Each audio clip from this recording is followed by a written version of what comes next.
Welcome to this episode of 8-Bit Keys. Today I'm going to be doing a full review on the Yamaha PSS-270. Now this is a neat little, I guess I'd call it a toy keyboard from 1986. It's got 49 little mini keys on it and a 2-operator FM synthesis chip. Now one of the things that makes this keyboard so interesting to me is that it has an interesting flip-flop combination of both kind of toy-like and professional-like features all on the same keyboard. And let me show you what I'm talking about. Let's take a look inside. It is surprisingly simple design inside, and it's very easy to take apart. This big chip here is actually the CPU, most likely combined with ROM and RAM. This smaller chip here is the actual synthesizer, a Yamaha YM2413. It's a very low-end 2-operator FM chip. It's a cost-reduced version of the more popular YM3812, which was used in the Adlib and Sound Blaster cards, as well as many other Yamaha keyboards. Oh, and of course it has 9-voice polyphony. I also want to draw your attention to the actual mechanical part of the keyboard. This is not the type of mechanism you typically find in a toy keyboard.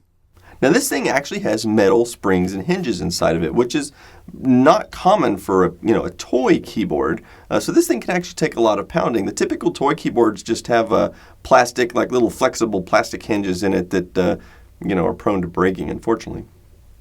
It also has a power jack in the back, and let me mention that nearly all Yamaha keyboards from this era use the same power jack, and they're all very tolerant between 9 and 12 volts DC. And so it's really easy to find power adapters that will work with these things. In fact, I just grabbed one off of I think this was off of like an external USB hard drive that I had a spare power adapter for.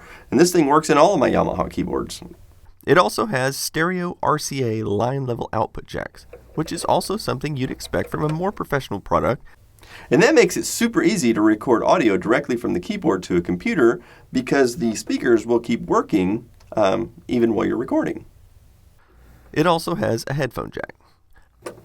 Oh, and of course it can run off of 6 C-cell batteries. Okay, so as always with FM synthesis-based keyboards, especially from this time period, I want to warn you, do not buy one of these with the impression that you're going to make beautiful piano music with it, because, well, that's just not going to happen. That's one of the weakest aspects of the FM chips, is producing a reasonable sounding piano. Now, I will mention an interesting piece of trivia. This keyboard is the only Yamaha keyboard that I own myself from this time period where when you power it on, it actually defaults to the piano instrument. That's actually kind of unusual. But there are plenty of other sounds on this keyboard that are very useful and pretty fun to play with besides the piano. That's what you would want to buy it for, obviously. Now, it has 100 sounds on it, and I'm not going to bore you with, making you watch me play every one of the 100 sounds on there, but I will play some of the ones that I find pretty interesting, and I'll go ahead and start off with the piano so I can let you hear what it sounds like.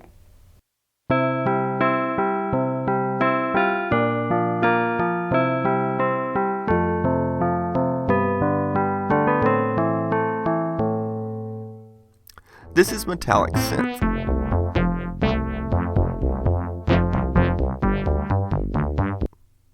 This is strings.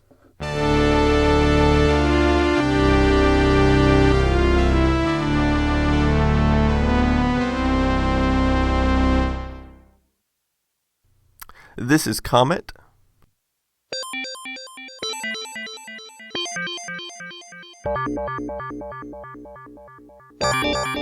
And a very similar instrument, Crystal.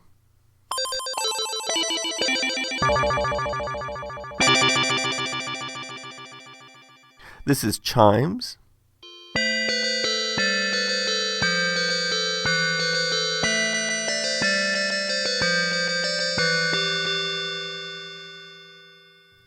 And this is one of my favorites, Flute plus Harpsichord.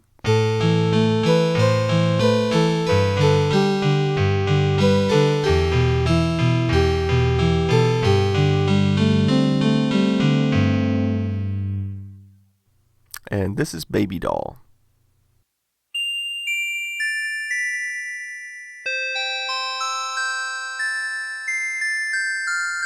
This is tuba, but the low end sounds more like a sawtooth wave.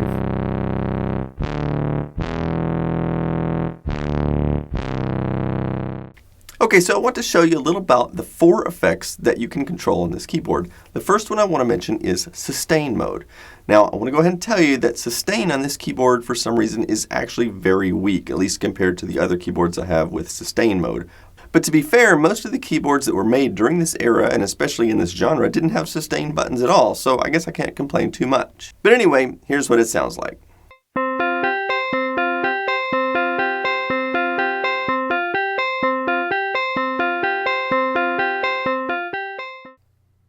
Okay, so this is portamento, and here's what you can do with this.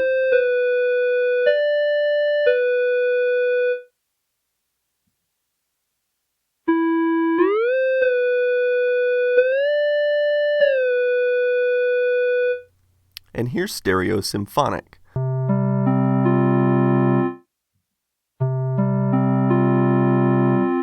Now, let me go ahead and mention that the synthesizer chip in this keyboard is monophonic, as in it's not stereo. So all they're doing when you enable the stereo symphonic is it's somehow or another kind of wobbling the sound back and forth between the left and right speakers.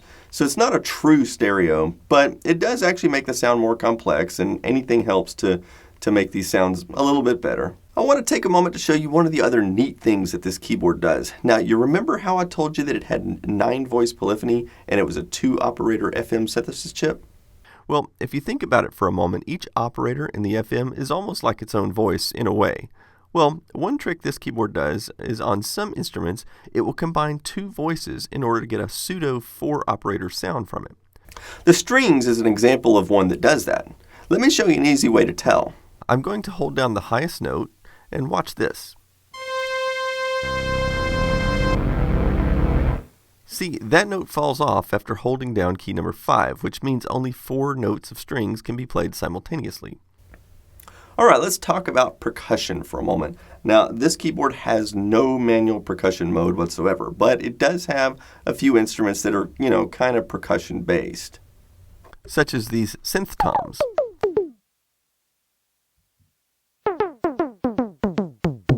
It also has one instrument called snare drum, and the entire keyboard is a snare drum. But there's no way to manually play the bass drum or the cymbals. Of course, it does have several built-in drum patterns, and you can add chords to them as well.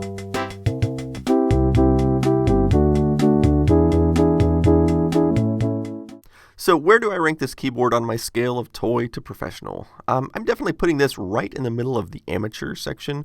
Of course, keeping in perspective that it was made in 1986. So yeah, plenty of toy keyboards today actually sound a lot better than this, kind of amateurish keyboard did.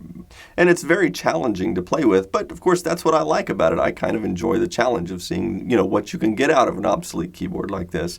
Also, in case you haven't seen it, I already did an episode where I did an entire piece of, well, at least part of a techno music on this keyboard, and here's a quick sample of it.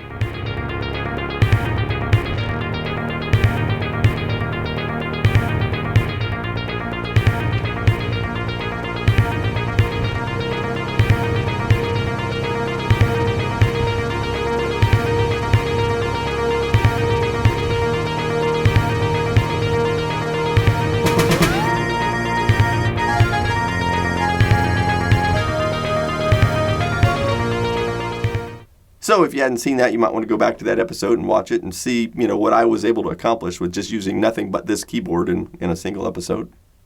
Well, I hope you found this episode entertaining and educational.